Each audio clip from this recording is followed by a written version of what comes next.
Podcast Depok nih. Assalamualaikum teman-teman podcast Depok ya, kembali tayang di kesempatan kali ini dan di studio sudah hadir MC kondang kita. Jadi ada Bang Iwan Abdi. Halo teman-teman semuanya, Mas Iwan apa kabar? Sehat semua ya? Baik, insya Allah. Baik ya. Cerah sekali ini di kesempatan kali ini. Oke teman-teman, kita di kesempatan kali ini kalau tadi kemarin kita ya di podcast sebelumnya sudah ngobrol tentang politik gitu ya, politik di Depok Mas, kita udah obrolin. Kemudian ada pendidikan juga. Nah sekarang ke entertain. Nah Mas, apa ya enaknya kita ngobrolnya? Bang aja ya. Boleh. Bang Iwan ini adalah seorang tokoh kita ya, di Tanah Baru, deket dari sini. Jadi beliau berkarir di awalnya di musik, kemudian sekarang menekuni di dunia MC. Nah, kira-kira kenapa milih dunia ini, Mas? Apa sih spesialnya di dunia entertain ini? Oke, sebelumnya mungkin saya kenalan dulu sama teman-teman semuanya di sini. Ini senang sekali saya bisa ada di sini. Ini keren banget. Jadi saya Iwan Abdi, warga Depok. Dan Orang langsung, Depok ya? Iya dong. Ya kan? Langsung diundang ke sini senang banget. Awalnya sebenarnya nggak langsung jadi MC atau public speaker gitu ya. Awalnya memang saya berkecimpung di dunia musik. Musik ya? Nyanyi. Awalnya waktu itu biasa waktu SMA atau waktu sekolah lomba-lomba ya. Lomba-lomba kemudian. SMA-nya di Depok apa di Waktu itu masih saya di kota Jawa Timur. Di kota ya? Batu maaf. Jawa Timur. Malang ya? Batu Malang ya? Batu Malang. Saya tinggal di sana, kemudian sekolah di sana. Kemudian meniti karir dari awalnya ada lomba, kemudian akhirnya ada kesempatan buat ikut salah satu band yang mereka ini keliling Indonesia. Waktu itu dibutuhkan untuk di Kalimantan. Saya sempat nyanyi tuh di beberapa lama dari cafe to cafe, hotel to hotel sempat. Kemudian ikut lomba lagi, ikut nyanyi ke Jakarta. Jadi beberapa lomba yang memang waktu itu lagi happening. Seperti AVI kalau teman-teman tahu, terus kemudian Indonesian Idol, bintang radio televisi, popstar, banyak sekali. Ikut semua dulu ya? Ikut semua Mas. Terus akhirnya dari situ saya bisa ke Jakarta dan mulai awalnya memang tetap masih di musik. Jadi berkecimpung bahkan sebenarnya sampai sekarang pun masih di musik sebenarnya. Cuma memang ada fokus tertentu yang memang saya memilih untuk harus juga mengembangkan sisi lain saya sebagai seorang penyanyi. Di sini mulai rekaman segala macam, akhirnya karena tawaran waktu itu MC juga banyak kenapa saya tidak memanfaatkan? Akhirnya saya buat profile untuk itu dan alhamdulillah ada jalan. Kalau itu kan biasanya kita kalau sekarang kan lewat medsos segala macam ya untuk personal brandingnya ya. Kalau dulu gimana tuh job pertamanya? Job pertama ya? Iya. Jadi sebenarnya sama dengan produk yang lainnya. Kalau kita teman-teman tuh belajar tentang tentang bagaimana kita menjual gitu ya barang. Bahkan teman-teman kalau bikin kue pun teman-teman harus ada produknya terlebih dahulu untuk orang tahu. Kalau tadi juga ngobrol tentang bagaimana kuatnya rekomendasi dari orang lain. Nah itu. Pasti jadi, ya. Betul. Jadi awalnya memang saya akan ngambil pekerjaan-pekerjaan sebenarnya kalau dibilang ada fee-nya nggak sih? Ada ada nominalnya nggak sih? Itu sebenarnya nomor ketiga mungkin. Nomor pertama sebenarnya kita harus punya CVs gitu ya. Kita punya portfolio yang bagus dulu. Gitu. Kemudian orang percaya dengan kita, dari situ kita akan dapat pekerjaan. Iya, dari situ ya. Betul. Itu tahun-tahun berapa itu? Bukan tahun berapa ya? Saat usia berapa nih? Usianya dulu. Iya. Awal-awal gitu untuk berkarir atau kenapa memutuskan dari musik ke kayaknya MC lebih hoki nih? Iya, sebenarnya kalau sampai sekarang pun sih Mas MC, nyanyi, terus public speaking semuanya atau bikin lagu itu semuanya masih sebenarnya. Tapi sekarang di sesi yang saat ini saya tekuni adalah sesi sharing, sesi interaksi dengan orang lain. Nah, menurut saya interaksi yang bisa jadi edukasi adalah ngobrol gitu loh. Sebenarnya di lagu atau musik juga ada, tapi kesempatannya ternyata saat ini beberapa kali itu banyak di sini gitu. Dan tentunya tidak mudah gitu ya. Kalau ditanya apakah milih musik terus kemudian di public speaking, prefer mana, sebenarnya semuanya bisa saya manfaatkan untuk Iya. kasih sesuatu yang lebih bagus gitu. Nah ini buat teman-teman nih Mas. Jadi teman-teman di Depok nih, kalau kita ngelihat peluang, peluang bisnis gitu ya, peluang bisnis di musik, kemudian di MC itu Seperti kasih apa? gambaran dong untuk Untuk teman-teman. Depok. Iya, teman-teman Depok nih maksudnya. Kan kita podcast Depok ya. Jadi buat Betul. warga Depok yang pengen terjun ke bisnis ini, ke karir di bidang MC, kemudian di musik, kira-kira masih potensial nggak? Atau sejauh mana nih? Kalau potensi pasti ya potensial ya. Tapi sejauh mana nih gambarannya? Sebenarnya peluang untuk MC itu luas sekali karena events ya, banyak events yang memang memerlukan icon-icon baru, Iya. memerlukan MC yang enggak itu lagi gitu ya. Jadi kalau bicara tentang peluang itu sangat besar. Besar ya. tetap Jadi ya. untuk teman-teman yang mungkin akan berkarir di sini, teman-teman bisa mulai tuh membuat sebuah profil yang cukup bisa menjual untuk selanjutnya dapat pekerjaan gitu kan. Nah, bagaimana dengan profil yang menjual? Sebenarnya tidak cukup dengan foto yang bagus atau mungkin penampilan yang keren gitu ya. Tapi teman-teman harus mulai mendapatkan jam terbang. Jam terbang itu lebih Betul, ya. jam tayang. Bahkan hitungannya itu sekian ribu jam itu baru bisa Iya. dikatakan MC yang baik gitu, MC yang bagus. Atau kalau ada kesempatan seperti ini nih kayak Mas Yon gitu Iya. ya. Ini ambil aja gitu kan Oke. sebagai bentuk portfolio kita selanjutnya. Iya. Sekolah juga penting. Oh iya sekolah nih. Jadi dulu Bang Iwan itu pertama kali otodidak kah atau belajar di kursus tertentu atau seperti apa dulu di awal karir? Nah, jadi setiap orang itu punya karakteristik masing-masing. Ada yang baru bisa setelah belajar, Iya. ada yang orang bisa hanya dengan referensi. Misalnya kita punya banyak media yang bisa kita lihat, bisa YouTube gitu ya. Iya. Ngelihat, belajar, praktek, kemudian dia bisa. Bisa ya. Tapi ada orang yang harus di-guide dulu dengan sekolah. Iya. Nah, saya alhamdulillahnya salah satu orang yang bisa memperhatikan kemudian praktek. Tapi akhirnya memaksa juga diri untuk selalu Iya. belajar. Waktu itu saya sekolah di Talk Inch, milik Becky Tumewu. Oh yes, dia Erwin seorang Palengkuan. public speaker yang dan Betul. trainernya. Betul. Jadi memang di situ saya ketemu dengan teman-teman yang memang ada di TV. Iya. Gitu. Melanie Ricardo, ketemu sama teman-teman yang kalau disebutin sekarang teman-teman mungkin tahu gitu ya. Nah, di situ ternyata panjang. Iya. Mereka kan sharing, ketika ngajar akan sharing. Gimana sih ketika mereka berhadapan dengan Publik kondisi ya. panggung tersebut Iya. tertentu atau di TV dengan kondisi tertentu mereka sharing. Nah, itu penting. Jadi teman-teman, kalau untuk teman-teman yang pengen terjun langsung ke MC atau public speaking, teman-teman tetap harus sekolah. Mau online, mau Tetap offline, ya. tetap harus sekolah. Untuk skill yang pakemnya kali ya. Betul. Jadi Screeningnya tapi Mas, screeningnya itu teman-teman harus tahu pengennya jadi seperti apa itu. Jadi pertama teman-teman harus mapping kita dulu. Dia aku pengen jadi seperti apa dulu ya gitu ya. Jadi nanti goalnya akan ke sana gitu. Betul. Kita bisa ngelihat, misalnya kita ngelihat MC atau public speaker yang memang cocok dengan karakteristik kita. Nah, itu diambil, kemudian kita cari gitu. Kita mulai cari sekolah yang cocok mana nih? Iya. Gitu. Jadi dia bukan nyamannya, ininya apa yang ingin saya ambil gitu. Misalkan event-event apa begitu ya? Atau Nanti akan pada akhirnya akan masuk ke pekerjaan atau events tadi. Oh iya. Ketika kita sudah mempunyai karakteristik tertentu, orang akan melihat. Mencari, oh nih dan dia yang ini paling cocok cocok di event ini gitu Betul. ya.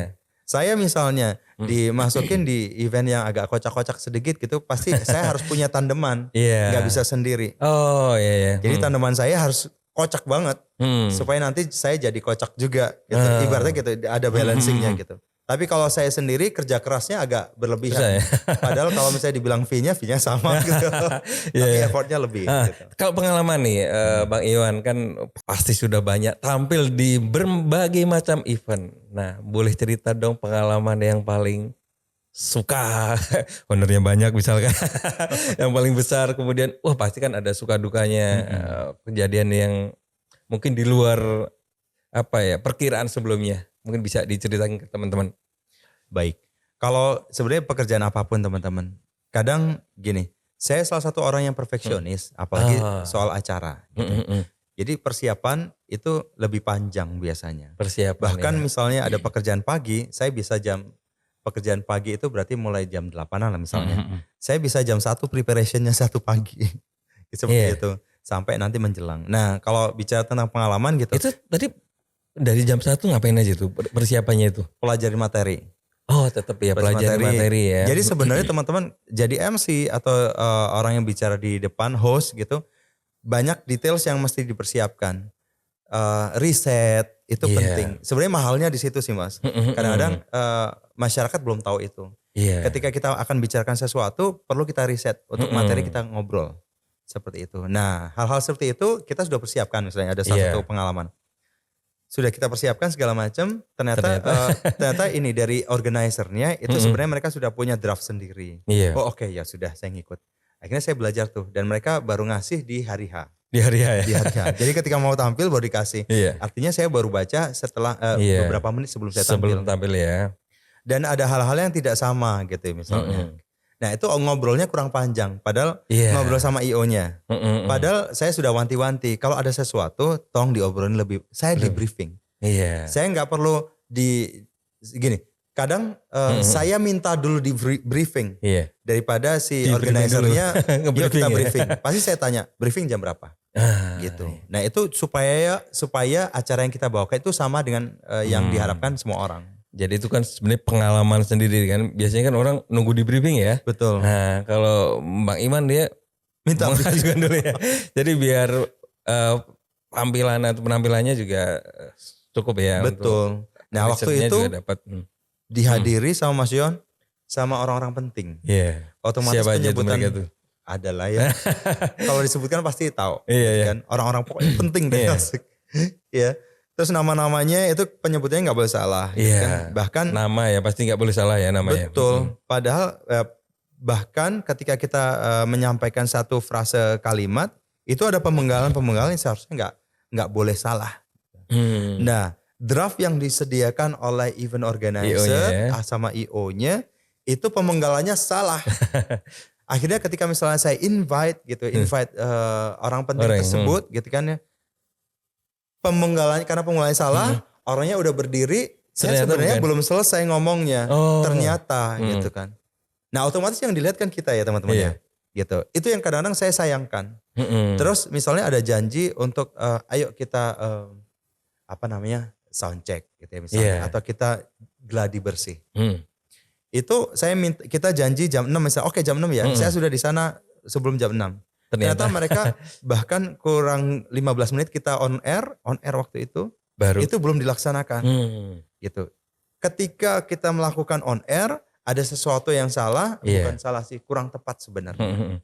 Misalnya sebagai contoh, kalau sekarang kita nyebutin banyak list itu sebenarnya sederhana dengan handphone atau dengan tablet gitu ya, dengan iPad gitu ya misalnya. Itu tidak saya dikasih kertas banyak misalnya. Saya jadi bukanya banyak. Nah itu kan kurang bagus ya. Nah hal-hal kayak gitu. Tapi akhirnya kita yang dilihat, wah ini kurang profesional nih gitu. Padahal sebelumnya sudah saya sudah sampaikan. Saya nggak pengen acara yang kita bawakan sebenarnya gini.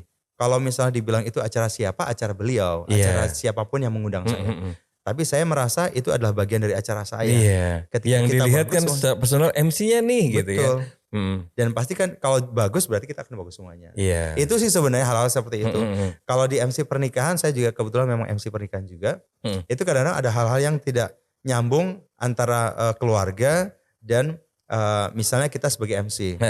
Contoh misalnya kita sudah briefing untuk datang jam sekian ya jangan telat gitu misalnya kayak gitu. Itu telat bisa sampai sejam misalnya kayak gitu. Tapi kan kita sebagai MC nggak mungkin mention ke semua orang bahwa hari ini kita telat 1 jam, tidak.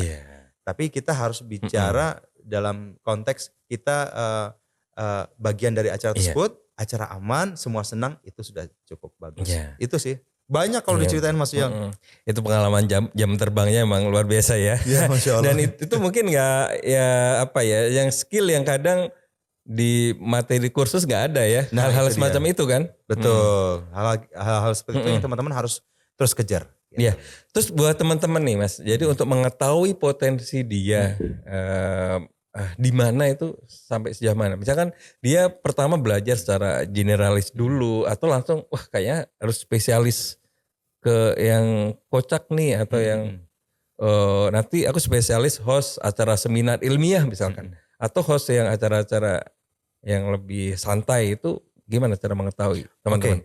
Itu berarti masuk ke mapping teman-teman. Mapping ya. Betul. Jadi sebenarnya kita bisa lakukan yang instannya cepatnya itu adalah apa yang kita suka. Gitu. Iya. Apa yang kita suka, misalnya kita suka hal-hal romantis, gitu, romantik. Maunya nonton Korean gitu ya misalnya, yang gitu-gitulah gitu ya. Nah berarti kita bisa masuk ke area-area yang segmen memang touching, psikologis. Iya. Gitu. Misalnya contoh tentang cerita-cerita yang punya hikmah kayak gitu. Itu bisa. Kalau misalnya kita suka yang saya nggak mau yang formal maunya gitu. Itu kan sebenarnya hal yang dekat sama kita. Kita nyaman di mana? Itu paling mudah. Paling mudah. Tapi kalau misalnya mau serius lagi kan banyak sebenarnya lembaga-lembaga yang bisa kita ikuti, kemudian bisa dicari kita sih cocoknya di mana sih. Iya. Kalau komunitas, kalau misalkan ada penulis, dia ada komunitas penulis. Kalau MC kira-kira ada nggak komunitas? Banyak sih sebenarnya komunitas, ya? Bahkan di nasional kan ada juga. Saya nggak mention di sini, tapi teman-teman banyak sekali di sana. Dan kebetulan memang saya belum gabung. Jadi untuk update ini gimana tuh update? Kira-kira skillku kok nggak berkembang ya? Atau dia jobnya udah kesana sini, aku stuck di sini. Saya kok di sini gitu ya? Itu gimana tuh untuk cara update? Update.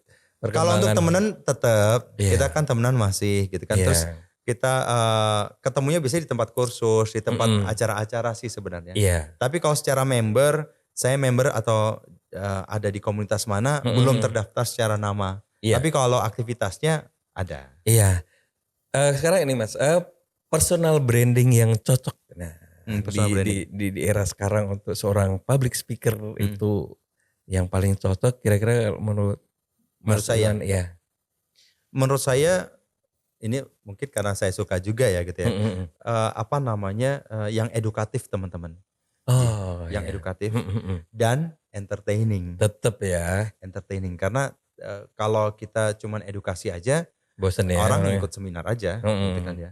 Tapi kalau ada entertainingnya orang pasti mau gitu. Di apapun pasti mau entertaining. Gitu. Seperti ini juga. Kalau kita ngobrol misalnya ngobrol yang kaku gitu kan gak enak ya Mas. Orang juga ngeliat gak enak gitu Mas. Nah kalau kita kasih senyuman dikit, ada juk-juk sedikit itu juga orang seneng. Iya. Sekarang apa yang cocok? Sekarang apa sih yang itu tadi? Trennya itu. Trennya itu kalau saya ngeliat misalnya event apa yang lagi ramai. Lagi banyak. Gitu. Ya 2024 akhir dan 2005 awal. Oke. Kira-kira event-event apa yang mungkin teman-teman bisa kita persiapkan di tema-tema seperti berikutnya, ini. Gitu. Kalau saya sih ngelihatnya lihat di semacam media kayak TikTok gitu ya, atau media yang serupa itu adalah hal-hal yang tadi masuknya ke edukatif. Orang sekarang mikirnya misalnya gini, barang-barang mahal segala macam. Saya perlu nambah pundi-pundi uang nih. Gitu. Gimana caranya? Ya kayak gini misalnya. Kita ngasih sesuatu buat teman-teman bisa ngasih inspirasi, ternyata MC ada peluang, gitu misalnya. Atau yang tadi misalnya, kalau saya bisa bikin kue yang enak, tapi orang kan perlu tahu. Nah, akhirnya saya bagi resep deh, tapi resepnya saya bikin yang beda supaya nggak persis sama produk saya, tetapi itu dia produknya. Iya, berarti memang harus rajin-rajin berbagi ya. Betul. Berbagi ilmu gitu, nggak pelit ilmu ya. Jadi kita juga semakin dikenal oleh orang lain juga gitu ya. Betul. Oh Iwan, nyambung yang tadi kan, untuk kita personal branding kan kita berbagi ke teman-teman. Kalau Bang Iwan sendiri sekarang aktif berbagi di mana sekarang lagi?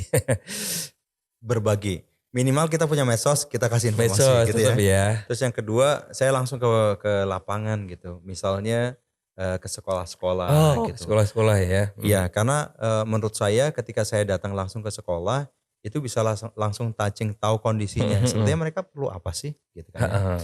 Kadang kalau itu materinya apa yang dikasih ke mereka?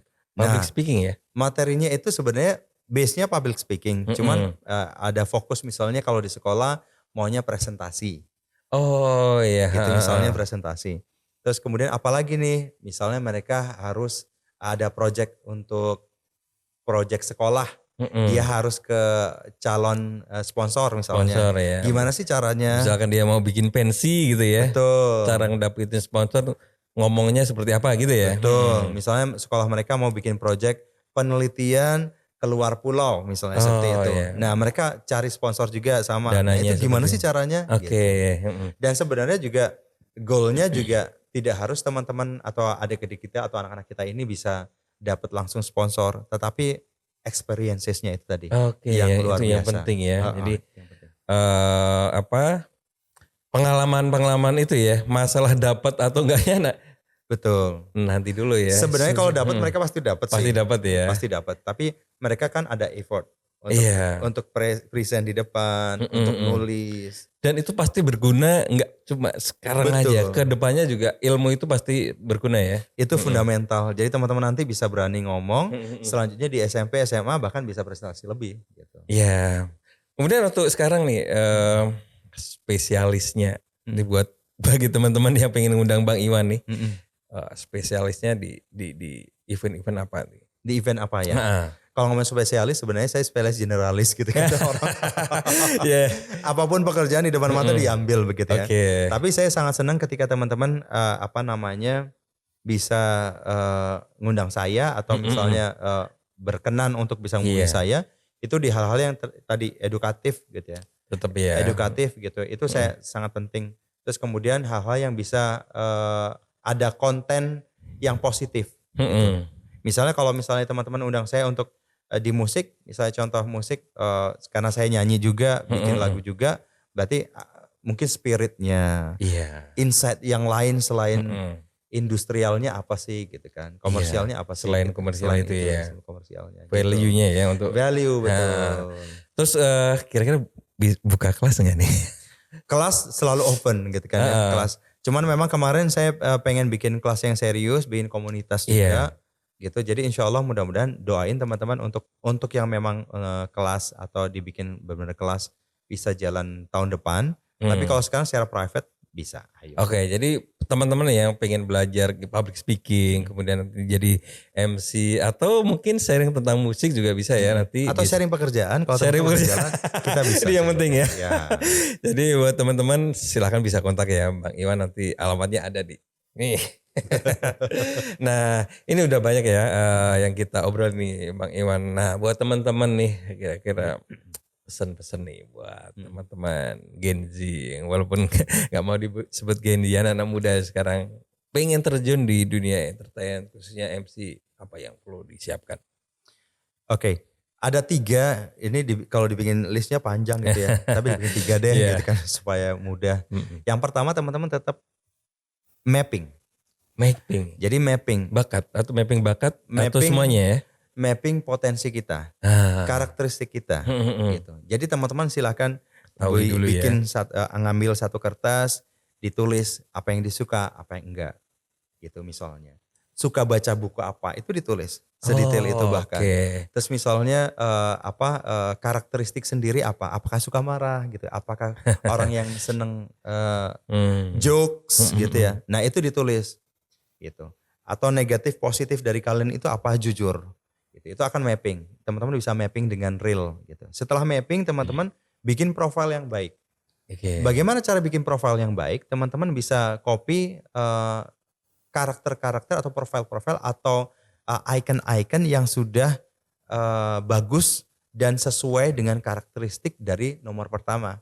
Ketika teman-teman sudah dapat mappingnya, dapat hasilnya, kemudian yang kedua adalah profil tadi. Ketika udah dapat ikonnya, copy aja. Misalnya dari medsosnya bagaimana sih buat supaya misalnya kita mau di level A, berarti kita harus seperti apa? Bahkan dandannya seperti apa misalnya contoh. Tampilannya ya. Tampilan, profil, warna, bahkan itu juga dipilih. Warna maunya seperti apa sih? Teman-teman harus belajar gradasi warna juga. Itu ada bukunya teman-teman. Terus apalagi ya? Itu tadi konten yang akan dibaca apa. Profil, yang kedua profil. Yang ketiga adalah kalau untuk pemula nggak usah pilih pekerjaan, pilih project. Jadi ambil semuanya, dari situ akan memperkuat nomor 1 dan nomor 2. Dan yang pasti jam terbangnya juga semakin Betul. teruji ya.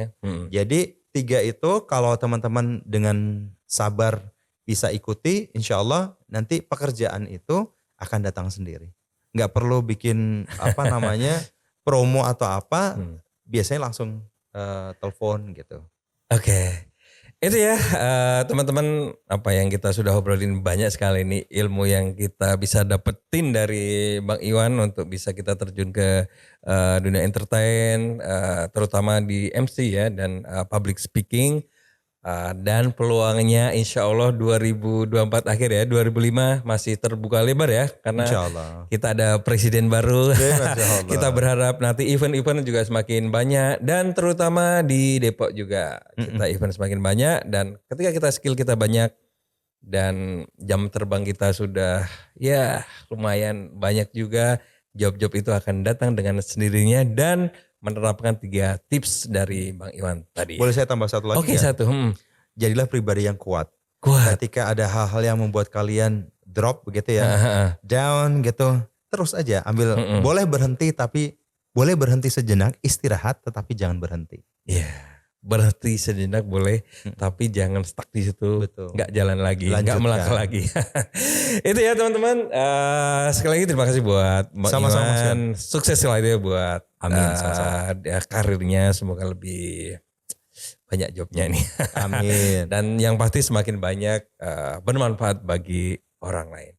Itu ya teman-teman podcast Depok kali ini. Itu ya teman-teman, sampai ketemu di podcast Depok selanjutnya. Suara Depok, podcast Podcast Depok. Depok.